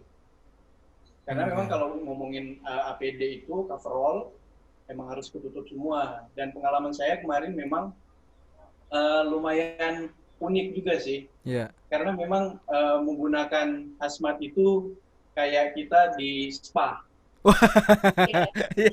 Panasnya minta ampun. Apalagi ambulan yang dipakai untuk transport pasien waktu itu ambulansnya khusus. Jadi di dalamnya itu udah didesain sedemikian rupa, ditutupin pakai plastik, alat-alatnya, terus tempat tidurnya. Jadi untuk ventilasi, untuk air conditioningnya sendiri pun itu agak ketutup sama plastiknya. Jadi panas banget ya? Walaupun udah full, rasanya tetap aja panas. Nah, pasiennya memang waktu itu sempat komplain juga, kenapa AC mobilnya panas? Sebenarnya bukan panas, Pak, tapi memang ditutupin pakai plastik, ini memang udah standarnya. Dan ya benar seperti yang dibilang tadi, tindakan kita di dalam itu kita harus observe pasien gitu. Bahkan sebelum ditransport kita harus vital sign dulu, seperti yang Mbak Cynthia bilang tadi. Kita harus make sure blood pressure-nya oke, terus oksigen spirometrinya bagus, karena memang yang paling ditakutkan di COVID-19 ini adalah dia menyerang sistem pernafasan kan. Dan ketika kita transport pasien yang dalam tanda kutip nih dia nggak transportable, artinya nggak ada alat yang mumpuni di ambulan, kita nggak berani. Jadi kita harus make sure dulu ini pasiennya transportable, baru kita jalan. Oke. Waktu itu memang kebetulan beberapa kali saya ngerujuk, salah satunya ke Wisma Atlet, pasiennya memang transportable, walaupun memang ada penyakit penyerta, tapi setelah dilakukan pemeriksaan fisik dan lainnya oleh dokternya waktu itu, dia layak untuk dirawat di Wisma Atlet. Karena memang benar kalau di Wisma Atlet itu, setahu saya di sana itu nggak ada visit dokter, jadi semuanya by WA, pasien yang ngukur suhu sendiri, jadi memang pasien yang benar-benar mandiri. Tapi ada nurse-nya juga kan, bro, di sana, bro? Di Wisma Atlet ada nurse kan, ada perawatnya yang ini ya? Iya, saya waktu transport ke sana saya harus ukuran juga dengan perawatnya. Saya harus ngasih tahu kondisi pertama saya jemput pasien, kondisi selama pasien di ambulan, dan kondisi terakhir saat pasien tiba dan melakukan serah terima dengan pasien dengan perawat yang ada di Wisma Atlet waktu itu. Pas pertama kali, bener-bener pertama kalinya nih, Bro Christian merujuk pasien yang positif COVID, yang dirasain apa? Takut banget atau berasa canggung juga atau gimana? Atau ya udahlah jalanin aja atau gimana? Ya itu dia tadi, saya sih selalu mencoba untuk berpikir positif ya. Jadi ya ini memang udah jadi sumpah dan tanggung jawab saya juga sebagai seorang perawat, di mana sudah jadi suatu keharusan saya, karena ini merupakan suatu pekerjaan, kalau menurut saya pekerjaan yang mulia, untuk membantu sesama, bukan menilai dari apapun juga, tapi memang menitik beratkan kepada kemanusiaan juga. Walaupun memang sebenarnya ada beberapa rumah sakit mungkin yang berfokus pada bisnis, tapi memang untuk COVID-19 ini memang nggak bisa diomongin lagi untuk bisnis oriented ya. Karena memang semuanya harus berfokus pada ya kita harus selamat semua lah. Betul. Nggak mikirin keuntungan pribadi dulu untuk saat ini. Els, kalau kita lihat, kita juga baru dengar sekarang ya Els ya, ternyata di APD itu kayak spa gitu ya, kemudian di ambulansnya pun AC-nya juga ditutup gitu. Dan yang paling menurut saya yang paling menantang itu adalah ketika keringat itu masuk ke mata. Mata itu perihnya minta ampun dan kita nggak bisa ngucek. Waduh, pengorbanannya emang. Tahan aja udah kedip-kedipin mata aja udah. Jadi emang nggak bisa sama sekali buka Google. Kita sebutnya Google ya. Terus dikucek itu nggak bisa. Kalau kita ngucek udah pasti kita tertularan. Malah tertularan masuk mata. Tahan aja lah. Iya betul. Cynthia waktu di Singapura juga mobilnya khusus gitu juga ya? Nggak seperti ambulans biasa ya? Kayaknya ambulans biasa sih. Waktu itu ya? AC-nya nggak dihidupin. Oh, AC-nya nggak dihidupin, bener. Ya. Dengar-dengar memang apa namanya, dengan udara yang tidak terlalu dingin, virusnya ini ya lebih cepat ini bisa diatasi. Aku juga dimasukinnya di kamar negative pressure yang kayak kamarnya tuh di dalam kamar lagi gitu. Oh, sampai segitunya. Tekanan negatif, tapi sebenarnya itu buat airborne ya. Maksudnya penularan lewat airborne. Kalau COVID-19 ini kan droplet, jadi sebenarnya nggak perlu lewat tekanan negatif, jadi cukup ruangan biasa. Karena kan droplet itu beberapa meter dia jatuh udah nggak bisa nularin lagi. Kalau yang tekanan negatif itu khusus yang TB biasanya. Makanya di Wisma Atlet itu bisa dilakukan untuk perawatan seperti itu, karena kita tahu bersama di sana itu nggak ada tekanan negatifnya kan. Tapi bisa ngerawat untuk pasien-pasien seperti itu. Cuman memang beberapa rumah sakit yang punya negative pressure chamber khusus yang negative pressure ya mereka manfaatin. Tuh Els dan teman-teman lainnya yang lagi nyaksikin YouTube live ini.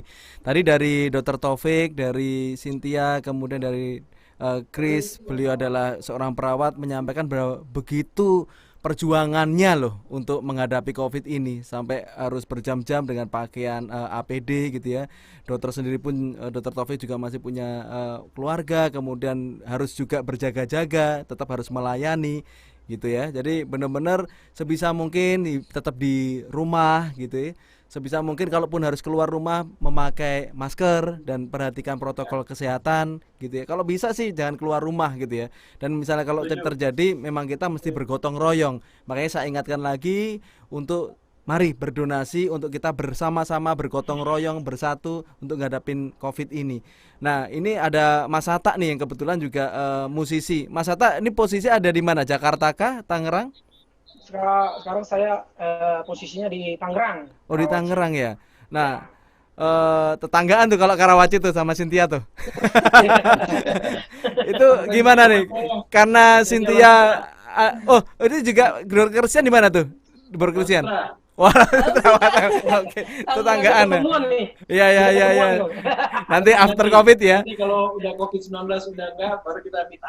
Betul. Nah, kalau Bro Sata sendiri ini selaku Lampung agak jauh. Bro Sata terdampak nggak nih Bro Sata? Yang untuk COVID ini apa yang dirasain sebagai musisi gitu? Apa ada teman-teman juga yang ternyata positif atau gimana pengalaman terkait dengan situasi ini? Oh, kalau pengalaman saya selaku musisi ya sangat berdampak banget. Kalau soalnya apa ya, kita itu biasanya kan job atau kerjaan kita memang dominan di musik, tiba-tiba berhenti. Jadi kita nggak ada penghasilan. Nah, itu. Tapi kita apa ya berharap biar pandemi ini cepat berakhir. Tapi kita mengucapkan terima kasih banyak nih buat Pak Dokter dan juga tim-tim yang berusaha untuk memberantas pandeminya ya. Tapi saya lihat nih kalau di kesadaran warga Indonesia nih, terutama di Karawacinya ya, kita pakai masker, kita pakai sarung tangan, kita pakai kacamata kayak punya Mas Kris nih. Nah ini langsung diomongin nih, kita datang nih mau belanja atau apa, bilang gini, lebay katanya. Wah lebay, itu. Iya lebay. Mending katanya. Lebay daripada abai kalau dokter nih mesti jadi tagline ini. Iya itu lebay katanya. Kita miris loh. Yang disalahin kalau nanti contohnya pasiennya nambah yang disalahin pemerintah. Padahal pemerintah itu udah mati-matian, timnya dokter semua mati-matian untuk memberantas pandemi ini. Jadi selaku saya musisi, tergerak hati saya. Mungkin mereka bebal. Jadi saya selaku musisi mengajak teman-teman yang kena pandemi juga Saya contohnya saya buat rekaman lagu di rumah, ciptakan karya baru, mengajak teman-teman saya yang ada di kampung yang mungkin notabene mereka nggak tahu, contohnya untuk melawan pandemi, gitu. Saya perkenalkan juga gerakan 1000 untuk Indonesia. Oke, thank you, Tuhan, Tata. dan puji Tuhan ini di kampung saya, mulai dari anggota DPR atau DPR ini tergerak hatinya melakukan penyemprotan disinfektan dan mengikuti logo dari GSU. Gitu. Dan berarti jadi diikutin logonya semuanya dan motonya diikutin dari GSU. Berarti GSU itu menjadi aura positif buat masyarakat yang ada di kampung saya contohnya. Berarti tugas saya ini untuk selaku musisi memang saya terdampak. Sangat terdampak sekali. Tapi jalan satu-satunya kita harus berkarya juga. Kita jangan down karena imun tubuh juga kan diperlukan. Betul. Jadi kita kesempatan, contohnya kayak saya nih, olahraga, positif pikirannya. Jadi kita berbagi buat musisi-musisi yang kurang gitu. Jadi kita juga menjadi positif buat orang-orang yang benar-benar. Jadi kadang orang kita ngomong dia bullshit, lu ngomong apa gitu. Tapi setelah kita membuktikan bahwa gerakan contohnya 1000 Indonesia ini adalah positif untuk membantu teman-teman kita yang menderita. Kita cara penanggulangannya gimana, perjuangannya perawat, dokter semua bangsa dan presiden kita yang mati-matian untuk Indonesia biar mereka mengerti dan tidak hanya menghujat, tapi dirinya sendirinya pun menghargai dirinya atau tidak dia menghargai dirinya, menghargai, mencintai keluarga dan ibunya. Jujur saya disuruh orang tua saya pulang kampung. Kemana? Kampung Berwisata di mana tuh? Saya di Medan. Wah, anak Medan. Anak Medan. Horas. Anak Sumatera itu sama anak Lampung. Tapi udah diblok di Lampung di blok. Tapi saya bilang sama ibu saya sayang ibu sama mama. Mama itu umurnya udah 50 tahun ke atas. Mana tahu saya kena virus. Kan bawa penyakit bawa orang tua. Benar kata dokter tadi, Bapak dokter, mana tahu dia udah tua, ada gula, ada kolesterol tinggi. Jadi kita kalau memang sayang sama keluarga, sama istri, sama anak, ya walaupun dibilang kita lebay pakai masker, pakai kacamata nggak apa-apa. Keren bro, keren. Ini semangat banget ya, karena ada musisi nih, rocker nih. Nah, kita nanti akan lanjutin nih, kita akan bareng-bareng nanti diskusi dengan yang segmen 1. Tadi ada Mbak Tia, ada Dr. Edi juga, kita akan bareng-bareng. Tapi sebelum itu aku mau ngingetin lagi nih teman-teman yang nonton YouTube Live nih, udah banyak sekali komen yang masuk dan keren-keren gitu ya. Jangan lupa tetap subscribe, komen dan like ya. Nanti karena ada hadiah berupa kaos dan berupa masker keren dari Gerakan 1000 untuk Indonesia. Nah, sebelum ke segmen 3 kita akan ngobrol bareng-bareng, seru banget. Kita akan lihat dulu yang berikut ini. Ketemu lagi ya teman-teman di segmen ketiga. Dr. Taufik, Cynthia, Sata, dan teman-teman sebangsa dan setanah air. Saya Ari Lasso. Saya mendukung gerakan 1000 rupiah untuk Indonesia dari Sabang thank you. sampai Wah, semangat banget dokter, thank you. Halo teman-teman sebangsa dan setanah air, saya Ari Lasso. Saya mendukung gerakan 1000 rupiah untuk Indonesia dari Sabang sampai Merauke. Saya ajak semua teman-teman untuk mendukung gerakan ini, membantu saudara-saudara kita dimanapun mereka berada. 1000 rupiah untuk Indonesia.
This is a story about love. Now listen up.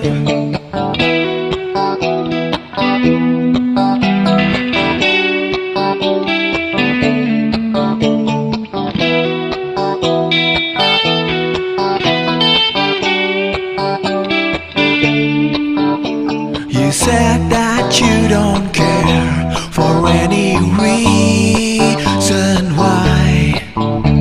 You said that you don't dare to hate me like you wanna fly. I won't believe that you're gonna smile when I needed you, yeah. I will receive that you're gonna say, yeah, when I needed you. Love me like I am. Don't feeling sorry for what I did. Love me like you pray for every night that you gonna hold.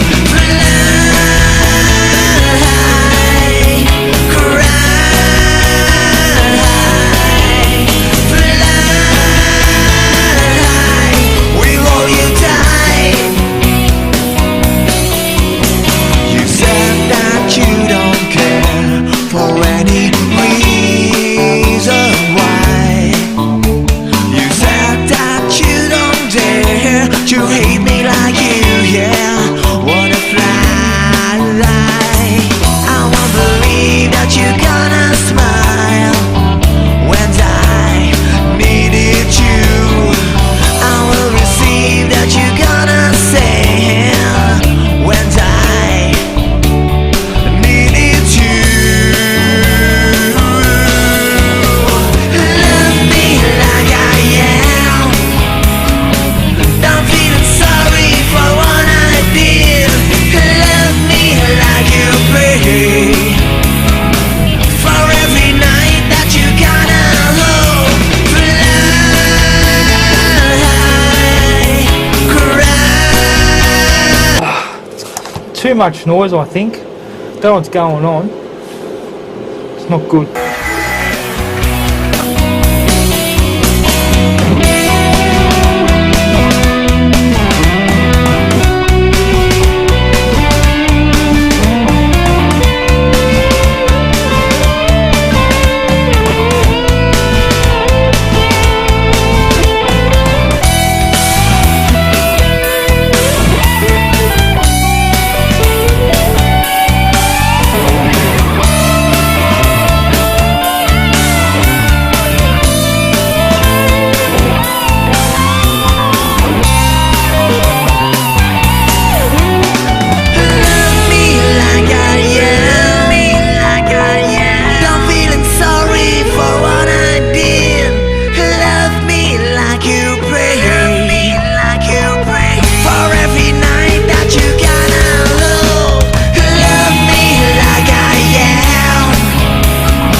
Assalamualaikum warahmatullahi wabarakatuh. Halo, saya Faris RM.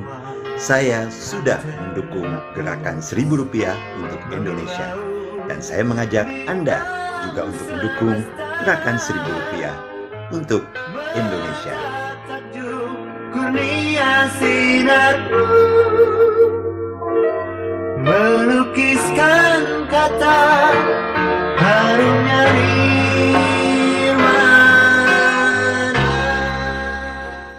Assalamualaikum warahmatullahi wabarakatuh. Halo, saya Faris RM.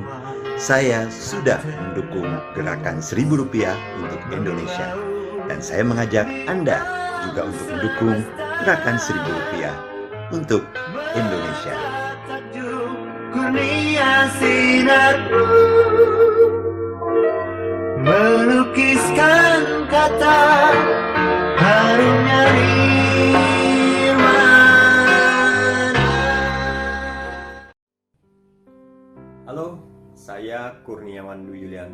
mendukung gerakan Rp1.000 untuk Indonesia. Apakah kalian mendukung? Harus mendukung, karena ini untuk Indonesia.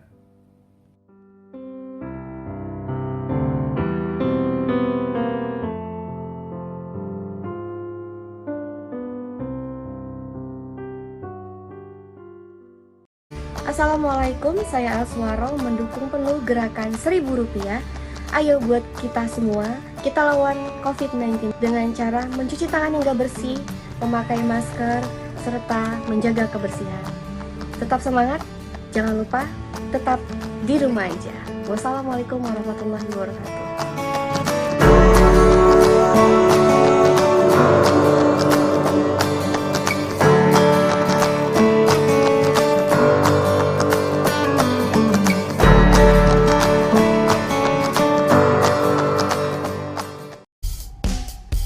Halo, saya Isfandiari, mewakili seluruh teman-teman bikers di keluarga besar MMC Outsiders Indonesia. Kami mendukung gerakan Rp1.000 dari Sabang sampai Merauke. Kita bersama-sama melawan epidemi yang global ini, untuk melawan virus corona. Mudah-mudahan kita semua bisa kompak, stay at home, menjauhi keramaian agar rantai virus ini terputus. Bye.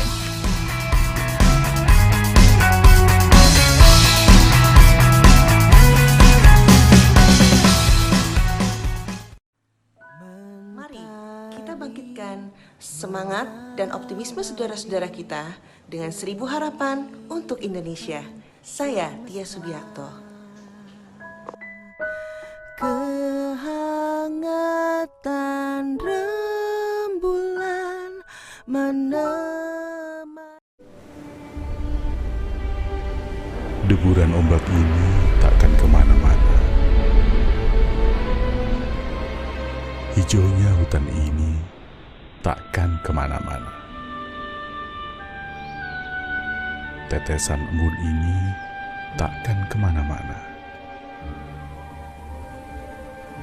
Megahnya gunung ini takkan kemana-mana.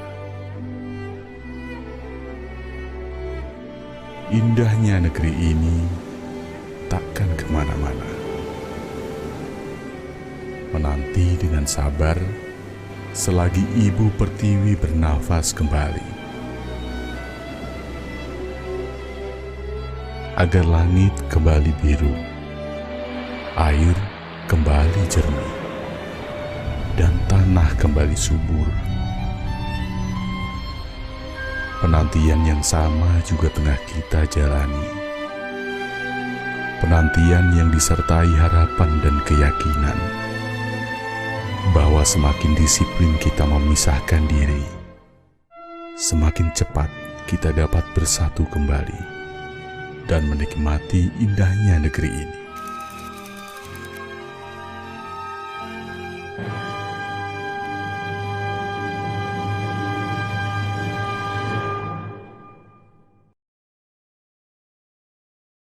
Halo teman-teman sebangsa dan setanah air, saya Rilaso. Saya mendukung gerakan Rp1.000 untuk Indonesia dari Sabang sampai Merauke. Saya ajak semua teman-teman untuk mendukung gerakan ini, membantu saudara-saudara kita dimanapun mereka berada. Rp1.000 untuk Indonesia.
Sore. Lagi di segmen ketiga. Kita ucapkan dulu halo semuanya untuk rakyat Indonesia, teman-teman di sini. Wow. Kita udah melalui diskusi yang asik nih ya, Els ya. Sore hari ini asik banget dari segmen 1, segmen 2 ini dan ini udah segmen ketiga dan kita semua kumpul nih bareng-bareng. Tadi semuanya kita kumpul ya Kak Dias ya. Ya, betul. Kita tadi sebelum nunggu kita live ini tadi kita sempat banyak diskusi nih. Nah, dari sekarang ini kebetulan juga bulan Ramadan gitu ya. Kita bisa sedekahkan apa yang kita punya, nggak hanya sekedar dana. Kalau dana bisa didonasikan tadi melalui rekening atau barcode yang ditampilkan di Gerakan 1000 ini. Tetapi bukan hanya itu ternyata. Kita bisa menyediakan ilmu kita, knowledge kita, kemampuan kita, kepandaian kita. Nah, di sini kebetulan juga ada komposer betul. Kemudian tadi juga Els dia mempunyai talenta di bidang suara, Sata di bidang musisi, Mbak Tia di bidang komposer, Pak Dr. Edi selain beliau juga dokter juga bisa nulis lirik dan akhirnya juga menjadi sebuah karya. Kemudian Dr. Taufik di bedah dan dia juga melakukan himbauan-himbauan yang tadi bagus dan ini bagus nih buat tagline mending lebay daripada abai. Nah, ini yang aku mau tekankan tuh Els tuh. Gitu ya, karena memang nggak tahu ya, kita ngelihat pasti di pasar-pasar sekarang juga masih rame itu. Nggak ada salahnya mungkin ya, karena memang harus ke pasar, harus cari makan gitu ya, harus mungkin membeli sesuatu. Tetapi seperti yang tadi dokter sampaikan, ayo pakai masker gitu ya. Dan Gerakan 1000 untuk Indonesia pada minggu depan kita akan sebarkan ribuan masker ke seluruh Indonesia. Berikan tepuk tangan dulu dong. Terima kasih pada para donatur gitu ya. Kita akan sebarkan masker ke seluruh Indonesia. Tadi sambung dengan himbauan dari para dokter, ayo pakai masker, baik yang sakit maupun yang nggak sakit, karena penularannya kita nggak tahu, gitu ya. Kemudian perhatikan protokol kesehatan, gitu ya kira-kira dokter ya. Nah, ya, betul. Mungkin dari masing-masing ada yang mau nanya. Aku mau nanya dulu nih, yang ke Dokter Edi nih. Dokter juga berkiprah di medical, kemudian juga menulis, kemudian yang liriknya itu tadi bercerita lebih ke mana sih dok? Untuk ke kita itu himbauannya isinya apa kira-kira liriknya itu? Ya, kalau dilihat dari liriknya itu kan menceritakan yang lirik pertama itu kehidupan kita sehari-hari, pagi, siang, malam itu rutinitas mas. Kemudian yang kedua, lirik bait yang kedua itu menceritakan tentang kegalauan terutama kami ya dari tenaga medis baik dokter, perawat, banyak yang gugur dalam proses penanganan COVID ini. Dan akhirnya efek itu akan menimbulkan kegalauan bukan hanya dokter saja, masyarakat pun juga akan mengalami itu pada betul. Salah satu paragraf lirik tersebut. Kemudian apakah kita akan berhenti di situ aja dengan hanya mengeluh, kemudian kebingungan lah, protes sana, protes ini, tapi kita tidak mau beradaptasi atau tidak mau optimis terhadap keadaan ini. Akhirnya timbullah lirik-lirik yang sifatnya mengajak untuk kita bangkit dan jangan mudah menyerah. Betul. Dan yang terpenting adalah kita menghargai diri kita, kesehatan kita, keluarga kita, bangsa ini. Karena kehidupan itu terus berlanjut. Betul. Siapa yang akan melanjutkan kalau bukan kita, kalau kita tidak semangat, tidak mencegah virus pandemi ini berakhir, itu semua sama saja bohong. Betul. Kita harus, ya tadi seperti Mas Dia sampaikan di bulan suci ini, penuh berkah ini, kita sedekah. Salah satunya sedekah dengan sikap kita. Sikap untuk mengikuti aturan pemerintah, sikap menjaga jarak, sikap memakai masker, sikap bercuci tangan, dan apalagi sekarang ada mau mudik gitu kan, usahakan jangan mudik dulu atau tunda dulu karena kondisi saat ini tidak memungkinkan hal itu. Betul. Itu inti dari lirik itu mas. Terima kasih dok. Nah kemudian ke Mbak Tia, dari lirik yang dokter tadi tulis, Mbak Tia mengejawantahkannya dalam bentuk notasi, kemudian dalam bentuk lagunya itu perlu bertapa dulu atau gimana tuh Mbak? Oke. Kalau itu sih sebenarnya lebih banyak ke Mas Agil yang menciptakan melodi. Kalau kita sekarang kebalik nih Mas Agil yang biasanya ngedirect film terus tiba-tiba jadi komposer, Terus aku yang biasa kompos tiba-tiba jadi mengatur strategik gitu. Jadi Mas Agil tuh bikin itu nggak dalam waktu 1 jam udah jadi sih melodinya. Wow, gitu. keren. Nah, terus udah gitu kalau untuk strategiknya ya memang lagi digodok, tapi di garis besarnya adalah 1000 harapan untuk Indonesia. Selain berdonasi talenta juga kita bisa berdonasi melalui video edukasi tentang edukasi bagaimana cara hidup sehat menghadapi COVID ini. Kemudian bisa juga untuk mengungkapkan bahwa oke, keadaan kita begini, tapi aku survive dan tidak lupa untuk mencuci tangan begitu masuk rumah dan kemudian memakai masker gitu, dan harapan untuk hidup setelah ini masih ada. Amin. Dan hopefully bila Allah mengizinkan setelah pandemi ini selesai ya, dan semoga bisa berkumpul juga kita di dalam satu konser semuanya. Jadi wah, keren. Semua musisi semua pelaku UKM dan semua filmmaker kalau mau syuting hayu, yang UKM kalau misalnya kita mau bikin bazar ya hayu, untuk para dokter kalau mau bikin edukasi lagi tentang bagaimana caranya tetap menjaga hidup sehat juga hayu gitu ya. Pokoknya yang paling penting adalah konsep ini bismillah untuk seluruh rakyat Indonesia, karena bagaimanapun setelah pandemi ekonomi di semua bidang itu harus jalan semua. Yes. Gitu. Ya, kalau Cynthia juga mau ikut konsernya harus pulang dulu tuh ke Indonesia tuh. Jangan kelok di sana. Kasihan banget bisa kelok di sana. Bentar lagi. Iya. Nah, dari Cynthia sendiri nih yang juga millennials kemudian COVID survivor, apa message lu buat teman-teman di Indonesia dan di seluruh dunia yang dengerin YouTube Live ini? Mostly ya sama kayak ikutin saran dokter, stay healthy sih. Biasanya kita juga ngelupa jaga diri sendiri kan, itu padahal everything depends on our immune system. Terus banyak yang nanya aku, ada nggak sih obat ini, ada nggak sih obat itu, kalau di treatmentnya dikasih obat apa. I can't give you specific answer, soalnya emang belum ada cure ya dok ya. Cuman kayak our immune system lah yang the best defense. Jadi just stay healthy, eat healthy, stop drinking and smoking first, you know. Ya, gitu lah. Oke, thank you banget. Ada yang mau ditanyakan mungkin dari teman-teman yang lain ingin saling bertanya? Dokter atau kalau misalnya dari Bro Christian Momongan, selain yang sebagai nurse yang melayani, thank you banget ya. Aku secara pribadi ini sebagai nurse menjemput para PDP gitu di mobil gitu yang langsung berhadapan langsung, selain juga para dokter yang juga menangani langsung juga. Saya pribadi mewakili seluruh rakyat Indonesia utamanya gitu ya, dan seluruh teman-teman di sini. Thank you banget para dokter gitu ya, para suster, nurse, dan para medical pelayan kesehatan. Saya rasa memang wow, teman-teman ini di depan pasti resikonya sangat besar gitu ya. Dan aku tadi juga menggarisbawahi yang dari Pak Dr. Taufik sampaikan bahwa kan sekarang ini bukan teman-teman yang di masyarakat pun ini juga sudah menjadi garda depan ya untuk bagaimana di klaster preventifnya.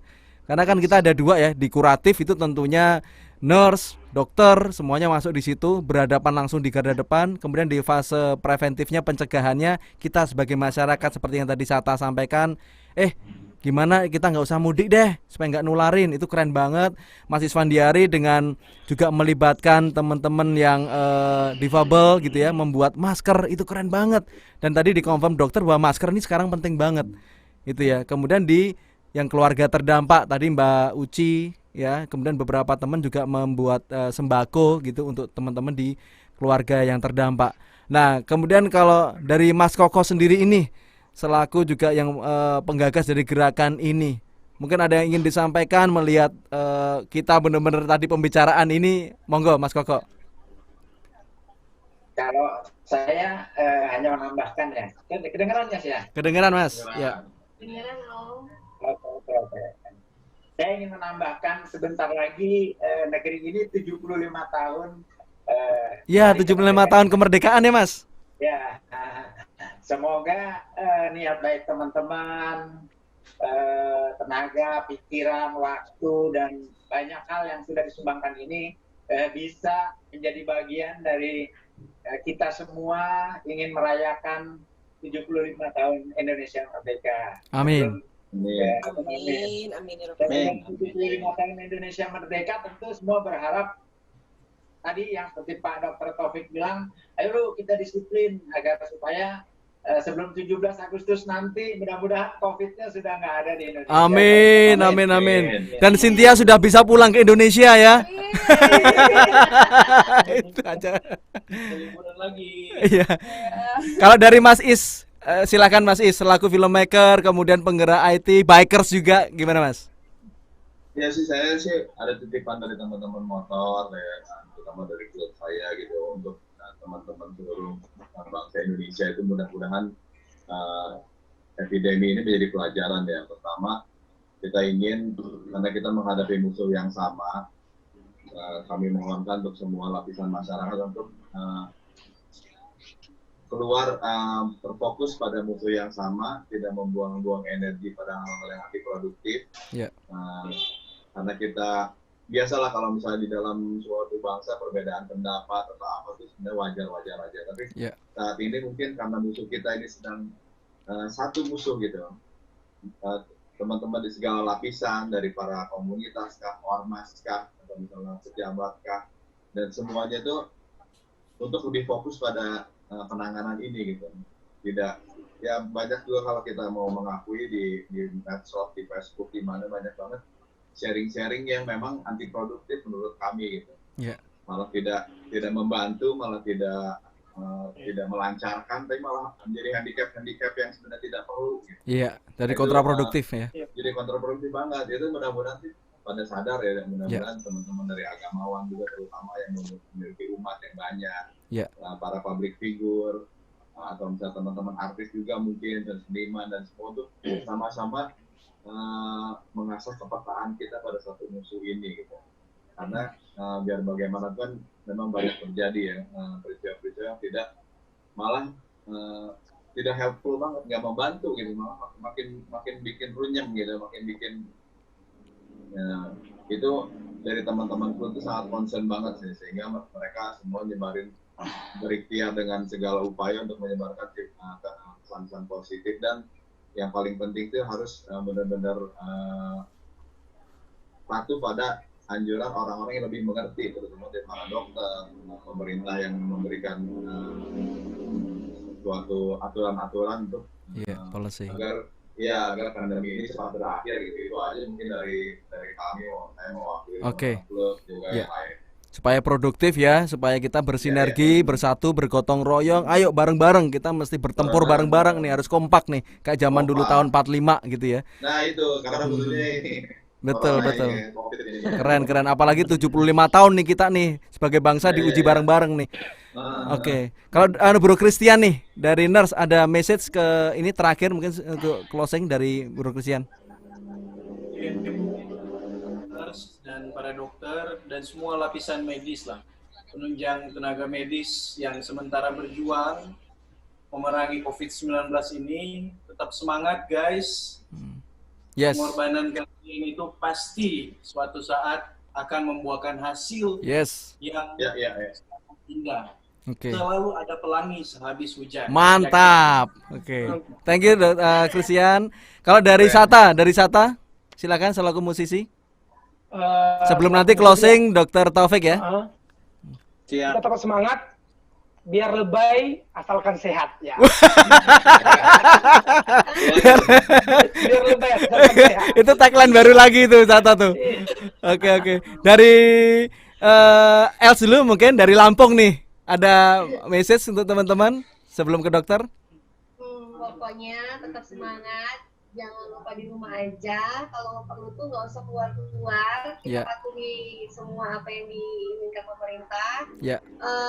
Kita lawan COVID bersama dengan adanya gerakan Rp1.000 ini. Semoga Indonesia bisa terbebas dari COVID-19. Amin. Thank you. Ya. Terakhir, Dr. Taufik silakan. Terima kasih. Kita menghadapi musuh yang sama ya. COVID-19 musuhnya nggak kelihatan nih, Mas. Yes, betul. Betul. Musuhnya kalau kelihatan kita bisa berantem. Yes. Cuma marilah kita sama-sama menjadi pahlawan buat diri kita, buat keluarga, buat lingkungan, buat negara dengan cara ya kita physical distancing ya, memakai masker, rajin cuci tangan, kemudian memperkuat imun kita masing-masing. Jangan sampai kita keluyuran ke tempat keramaian sehingga kita bisa memutus rantai penyebaran COVID ini, sehingga kita bisa cepat keluar dari pandemi yang sangat sangat membuat kita galau, membuat roda ekonomi turun, sehingga kita menjadi bisa mengatasi dan kita kembali bangkit secara bersama-sama. Saya kira itu, Mas Dias. Oke. Amin. Amin. Terima kasih teman-teman semuanya. Dan untuk teman-teman yang nonton YouTube Live kali ini, jadi pemenangnya adalah Cuca Official, ya, Cuca Official, dan juga Manda Sepka. Jadi untuk yang dua saya sebutkan ini, nanti selamat ya, nanti silakan hubungin dari admin kita untuk mendapatkan hadiah ini. Dan juga teman-teman semua yang di sini, thank you banget, luar biasa perbincangan kita sore hari ini. Kita benar-benar hadir di baik kuratif, kemudian baik preventif maupun di keluarga terdampak. Semoga Indonesia memenangkan pertempuran ini seperti halnya 75 tahun lalu kita memproklamasikan kemerdekaan. Semoga tahun ini kita juga merdeka dari COVID semuanya. Oke, merdeka. Sampai jumpa pada episode berikutnya. Thank you semuanya. Bye bye. Deburan ombak ini takkan kemana-mana.